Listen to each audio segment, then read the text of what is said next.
處理費。但係一啲回收商轉頭就將市民貼錢送嚟嘅電腦當爛銅爛鐵咁賣俾海外買家，一來一回賺取雙重利潤。Do they pollute their river? I don't know. Do they endanger their workers? I don't know. I guess I'm potentially exporting harm, but many times I don't know. I simply don't have control to be the one to make that decision. Yeah. Lodge 係美國加州嘅回收商，佢以前都有將收翻嚟嘅舊電器運去中國賺錢，當時亦唔覺得有啲咩問題。但近年來電子垃圾喺亞洲嘅後遺症不斷浮現，佢想做一個有良心嘅回收商人，將舊電器留翻喺美國境內循環再造。但佢首先要面對嘅係好現實嘅經濟問題。美國嘅最低工資大約係港幣55蚊一個鐘，加埋其他保險同福利，一日起碼要800蚊，足夠喺中國請一個民工2個月。再加上美國運輸成本昂貴，舊電器又重又大件，喺美國境內嘅運費有時比直接運去亞洲仲要高。Well, it's tempting. It is very tempting, because if you can make $10 without doing any work, how many? Well, an analogy.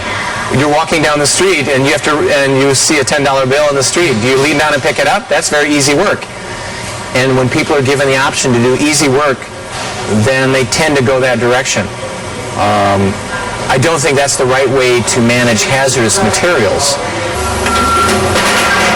為咗彌補咁高嘅成本 ，Lodge 唯有放棄市場價值較低嘅物料，主力做利錢較高嘅顯像管回收。佢將收翻嚟嘅顯像管喺工場拆件，然後運去東岸嘅玻璃熔爐循環再造。佢好肯定呢啲含鉛玻璃唔會流出國外，但係其他配件佢就控制唔到啦。I sell that material to a local metals buyer. If that local metals buyer keeps it in this country, then it's going to be handled in accordance with our laws. But eventually that copper is going to go offshore. Now what happens when that copper goes offshore? Will it still be combined with the plastics and the metals? In which case maybe it will be manually disassembled. Or will it be done mechanically? If I don't control that end destination, I don't know. 電子垃圾引起嘅環境污染已經喺美國敲響警鐘，政府終於開始正視問題嘅嚴重性。In California, we now forbid monitors and television sets from going to traditional landfills. And that's because of the lead contained in these products. There's up to 8 pounds of lead in a television set or a monitor, and that lead, we're concerned over time, could leak out and cause problems in the environment and in the groundwater.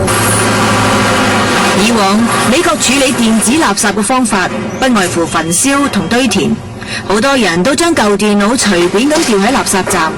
雖然而家政府呼籲市民要將舊電腦交俾回收商處理，但好多人因為唔想俾錢，都係繼續將啲電腦周圍咁掉。It's more economical to throw it away. That's what they're going to do. There is a recycle program, but the people don't have to use it.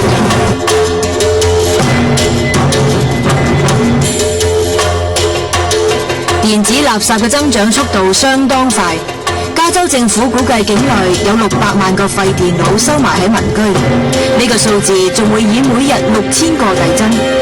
環保組織擔心呢個包袱最終都係轉嫁到弱勢嘅發展中國家身上。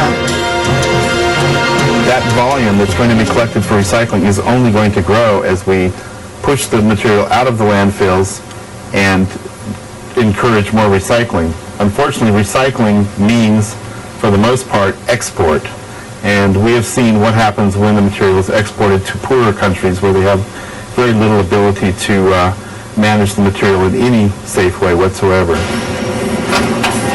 而家美國最熱門嘅環保話題就係邊個應該對電子垃圾負責，矛頭大多數都係指向生產電腦嘅製造商。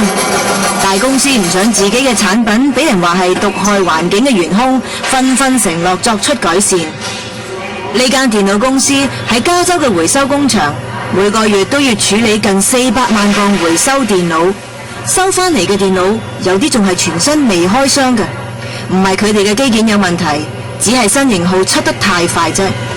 富裕社會嘅資源浪費，為電子垃圾危機增加咗好多不必要嘅壓力。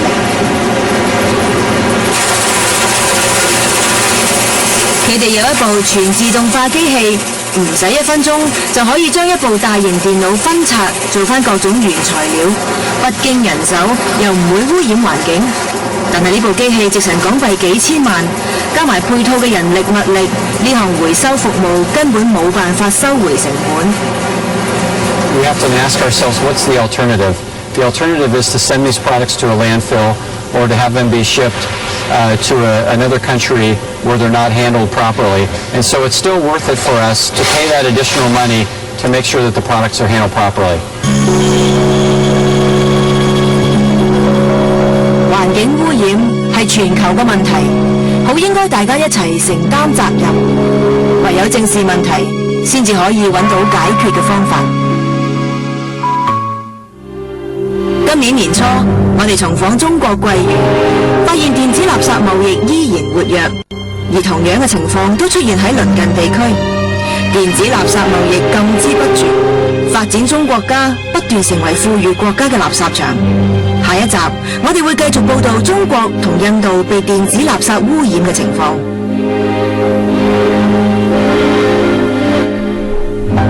一陣將會播映《立白洗潔精》精品劇場《天下無雙》。